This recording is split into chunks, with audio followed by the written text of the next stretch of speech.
Starlings Over Krutch Park. I am a creature of habit, and one of my favorite places to frequent is the Preservation Pub on Market Square. Sunday evening is my favorite time for a simple supper of beer and pizza. I think the pub's loaded pizza is one of the best in Knoxville, and another reason the pub is a favorite place of mine. The prime seats on the rooftop for me are at a cozy table for two along the front railing facing the square. I wish they hadn't planted those tacky flamingos in the border garden beyond the railing, but otherwise the setting is quite pleasing. As usual, I like to share such an outing with someone, and I'll ask her to go to the front to quick grab an empty table while I veer to the right to the bar and order 2 drafts and the pizza. The rooftop is not where I want to be in the midday summer sun, but now, in the evening, the sun is safely set behind the skyline. Up here where we are far above the pavement, a light cooling breeze is usually drifting through. Knoxville does have its warmer days, of course, and during those the pub will turn on their water misters and blow it with sweeping fans to keep us cool and fresh like we're some kind of organic vegetables. From our seats we can see most of the activities on the square. We'll sip our beers and settle into our chairs as we scan to see what's new or interesting. We can hear a band or a play at the stage, or watch a juggler and his gathered crowd of awestruck observers. There are always 1 or 2 buskers trying to be discovered, or just collect those rare Washington dollar bills. Sometimes I think I'm watching a dog show or a skateboard competition. The pizza usually takes about half a beer to get there, depending on my thirst. We'll sprinkle the pizza with Parmesan and hot peppers, and then I split it in half so I know not to eat more than my fair share. I am not a disciplined free feeder.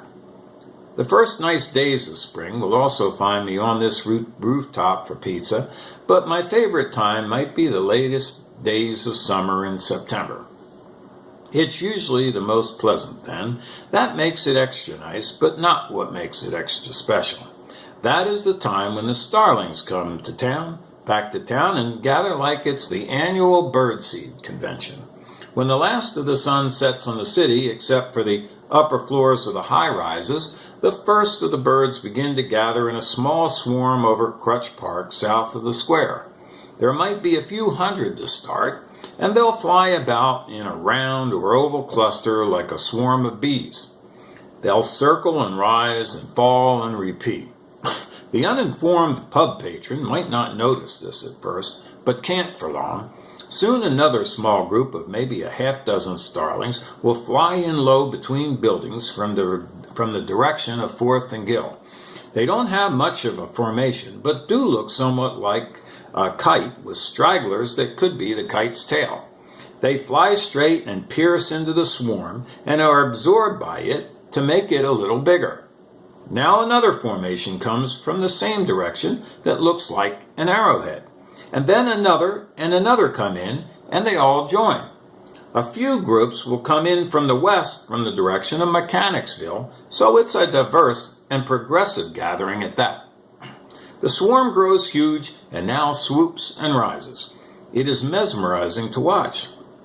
They turn and fold over on each other, then flatten out and ball up like handmade Turkish taffy on the boardwalk. They are back and forth, up and down, ebb and flow from treetop to rooftop, from high-rise balconies to the east to office buildings on the west. They fly in a tighter formation and with sharper turns than a team of precision blue angels. This goes on tirelessly for almost an hour as the swarm gets ever larger and dense dark in the thousands, and sometimes stretching from wall to wall. You can't help wonder how it's possible. Is there a leader? How do they stay so synchronous and in tight formation? And why this ritual that occurs every evening?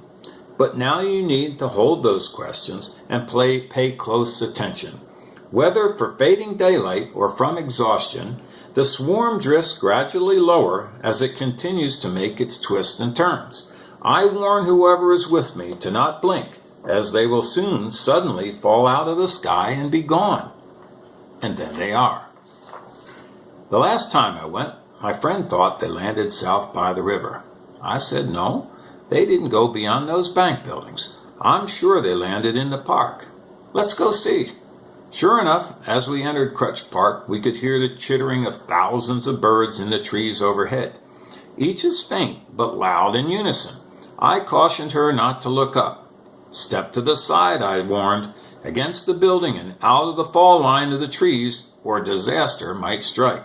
Evidence was all around on the ground and in the lower leaves, which were covered with white smudges. In the trees that were only of a modest size, those thousands of soft chirps blended into an almost steady tone. Yet for all those birds, not one could be seen. We could see no movement at all. My friend wondered how long they would stay. I thought just the night. Then they'd go back to wherever they scatter for the day and come back here tomorrow to gather a swarm and roost again. I wondered if they'd continue to talk in their sleep or stay up and party all night. We were sleepy ourselves, so we decided to come back another time and find out. On our way home, I wondered if it's a coincidence or harmony that Market Square is the favorite gathering place for them and for us. Are the starlings also enjoying the ambience of the square? Are they enjoying us as we are enjoying them? Good night, dear friends. Be safe, and let's meet again soon.